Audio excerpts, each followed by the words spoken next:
Hi, I'm Karen Hillen. Welcome to the My HR Partner podcast. We talk about all things HR from recruitment to ending employment.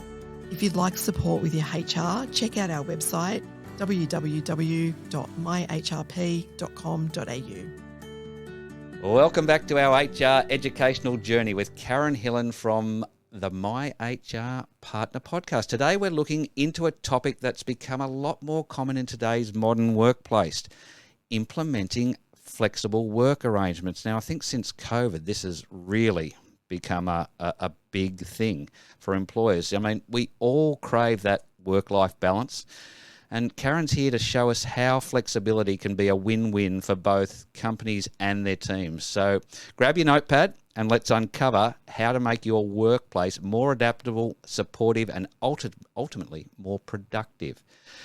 Karen, let's start with the basics. Can you explain what flexible work arrangements actually are and why they're becoming a must-have in today's business world? Yeah, so there's probably two parts of flexible working. So there's the right to flexible work arrangements, and there are some rules in relation to who can apply for flexible working arrangements.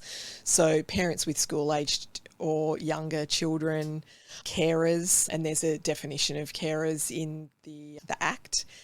People over 55, people that are suffering from family and domestic violence, or somebody who's caring for somebody who is a victim of family and domestic violence. So those people have an actual right to request flexible working arrangements. Okay, I didn't realise that. Yeah, so if you're an employer and you've got an employee that fits into one of those categories and they apply for flexible working arrangements, you've got to try and do your best to accommodate those. Sure. So that could be altering hours. So it could be a temporary reduction in hours, for instance, or it could be a change to start and finish times. It could be like a staggered way of starting and finishing to accommodate childcare arrangements or things like that. And it could also be just general flexibility in relation to when the hours are worked. So if you're a business and you do have somebody that asks for flexible working arrangements under those circumstances, they should apply in writing, and you need to respond to them in writing within 21 days. Right. So you can refuse a request if it doesn't suit the business, but you'd have to have a pretty good, valid reason of how it doesn't suit the business and let people know how and why. When the person's making application, they also have to give the details of what they want and the reason. So that's the sort of official side of the flexible working arrangements. Also, if someone's pregnant, they also fit into that category. Of course. But in saying that, there will be some times where a business just can't accommodate it. And that could be a small business or a large business. If it doesn't suit the business and you can't make, reasonable adjustments to make it work, you may have to decline that, and you would need to do that in writing. Sure. Then there's really the more sort of flexible approach in relation to flexible working arrangements that a lot of the time are a decision of the business. It's not something that somebody comes and asks for. It's a business decision that might be made with all of your employees or some of your employees. A very common one at the moment, and I think we've spoken about this before as well, is, some businesses are going to a 4-day week. So sometimes, there'll be discussions with the team, the business will see how that's going to work. Does everybody just work 4 days a week and you have every Friday off, or how is that going to work? Or they staggered across the week. Yep.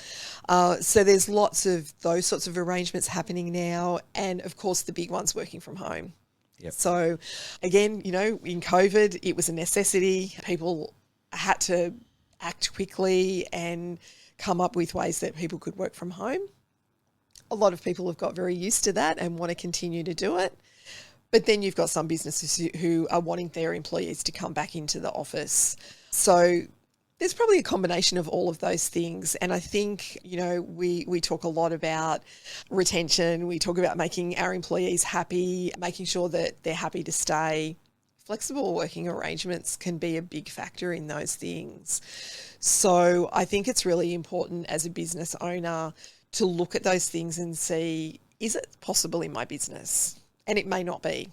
For instance, if you are on a construction site and you've got carpenters, plumbers, electricians, tradies, obviously they can't work from home. No. If you own a restaurant and you've got people serving drinks, serving food, they can't work from home. So there are going to be lots of positions where it's just not practical and it's just not going to happen.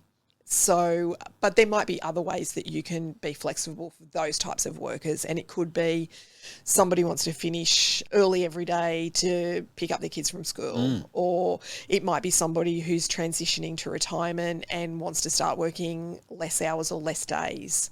So I think the thing is being able to look at all of those things to make your employee happy, to keep them productive. It's a good idea to see what you can do to accommodate those things. And sometimes it won't be possible. So, you know, I think we need to be clear about that. There will be some times where you'll want to as a person and as a business owner, but if it's absolutely not possible in your business, you have to explain that. Of course. And I think that's the main thing. It's like everything in, you know, HR and business, communication's key. So if somebody asks for a reduction in hours for a period of time, or they want to start early, finish early, start late, finish late, whatever it might be, if you're not able to do it, explain it. Yep. So as well as putting your response in writing, which you have to do within 21 days, don't just flick them off something in writing. Have a meeting, explain it, see if you can come up with any compromise or any variation of what an employee's asked for, and you might be able to meet halfway. You may not be able to either. I think the key is here in the word, being flexible. Yep. Yeah, and absolutely. We recently, it was the last episode, I believe, we did on employee retention, and this really fits very closely with that I think if you are flexible, if you can work with your employees, especially, you know, the ones that you really want to retain, and be able to mix things up a little bit in order to accommodate them and their lives, it can work for everyone, and you can even get a better outcome for the business as well. Yes. And people will be happier. People that are happy will go the extra mile. You know, they will be more productive in different ways. You know, the 4-day week thing, for instance, there are some, probably not many smaller businesses, but larger businesses, a lot of them are doing a 4-day week with no sort of spreading those 38 hours into 4 days. They're actually doing 4 days for, you know, 7.6 hour days or 8 hour days, but they're still paying people a full-time salary. Now, from what I've seen with some of those businesses, they're getting the same level, if not higher, of productivity. Because people are happy. They're happy to fit more into those 4 days. Yep. Other businesses, what they're doing is they might be working 10-hour days, 4 days a week. So they're still getting the hours in. But again, people are happy. If they're happy and that's what they want, I mean, that's surely got to be a good thing for everybody. Absolutely. And look, sometimes that's not going to work. You know, we talked about, you know, parents and people transitioning into retirement. They might not want to work a 10-hour day. They're probably focused more on shorter days. So for people in that position, it could be a temporary reduction in hours for a period of time until kids get to school. There are other arrangements they can make, or sometimes it's just a person just decides that they don't want to work full time anymore and they might just want to work part-time hours, or they might want to start at 6 o'clock in the morning, get their day done and go for a surf in the afternoon, or could be the other way around. People want to start late every day. They might want to go and do yoga or go to the gym in the morning. So there'll be lots of different reasons why people will value flexibility. So I think, again, it comes back to making sure you understand the difference between what the rights are in relation to people that have a right to ask for flexible working arrangements, and then just generally what's going to be good to keep your employees happy and make sure your business can sustain it. Sure. So I think, you know, if I'm hearing you correctly, Karen, your advice to business owners is, especially in this new, we've got a new world of employment since COVID. So wherever it's possible for a business to be flexible in whatever way to accommodate good employees, you're going to get the benefit from it, and there would be no reason not to, as long as the business can cope, and you may, should be getting the same level of productivity, if not possibly more. Oh, yeah.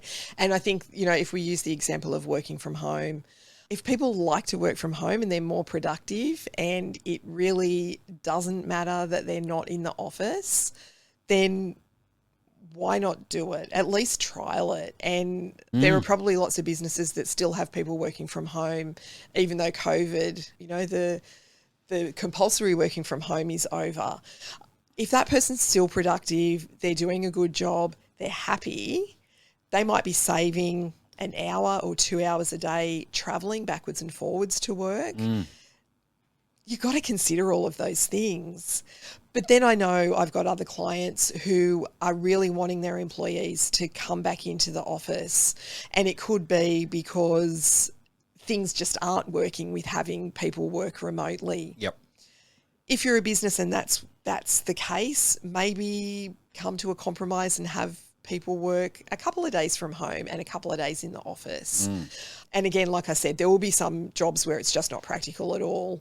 And that could be an office job. If you've got a supervisor, it probably makes sense they need to be physically in the office with the team they manage. But then again, that with technology, there are ways around that. Yep, for sure. So I think it really is going to be individual businesses, individual employees, and how it's going to work. Some people work better from home. Some people work better in the office. Through COVID, a lot of employees really struggled working from home, especially if they're extroverts and they like to be in a team, be around people. Other people love working from home because they're introverts and they like just to sit there and get the work done, and being able to do that at home is better. And combinations of all of those things as well. Sure. Look, I think it's pretty clear flexible work arrangements isn't a trend, it's the future of employment. I'm guessing that any of your clients can reach out to you if they are considering some kind of change in a flexible working arrangement, to talk to you about the ins and outs of that and compliance if they're working from home and what they need to consider when doing it. Yeah, and I think that's important too, making sure that you have considered everything. And it could be that you agree to it, but it's for a fixed period to see how it goes. You can put an individual flexibility agreement in writing in place to say, okay, these are the things that we're varying. So yeah, but I think the thing is it's communication, it's really having an honest look of what's possible, and both sides might need to make a compromise to make it work. But yeah, I think number one, you're going to get people that are happier if they can see that even if you can't agree, that you've at least considered it. For sure. Yep. So for all those employers out there listening, be flexible. Be flexible. The days are gone of, as the boss and the employer, where it's my way or the highway. There aren't as many good employees out there anymore. It's a tough market to get great employees. When you've got them, be flexible where you can. Accommodate. You're going to have a much happier workforce that ultimately produces more for you and your business and your bottom line. Yep. And that's really important. And if you can't, explain why. Yeah. So you're not just saying no and people think this isn't a very good place to work, I'm going to go and find somewhere else. So yeah, I think really the communication, again, with a lot of things in HR is key. Absolutely. Karen Hillen, thanks once again. Another really insightful episode on a topic that I think is only going to become more and more apparent for all businesses going forward. So once again, what is your website so that people can get in touch? Because, why worry about all your HR problems and issues when they can just come to you and you've got all these wonderful packages that suits every level of business? Yeah, it's www.myhrp.com.au, and as you said, there are lots of different options for businesses, whether you're small or medium, you just need some ad hoc advice, or you need something on a more consistent basis. We can cover all of those things. It just makes sense so that business owners and their managers can concentrate on what they do best, which is running the business and making money, and let you look after the HR side of things. Yep, definitely. Excellent. Well, thanks once again. Look forward to chatting to you on our next episode. Thanks, and have a great day.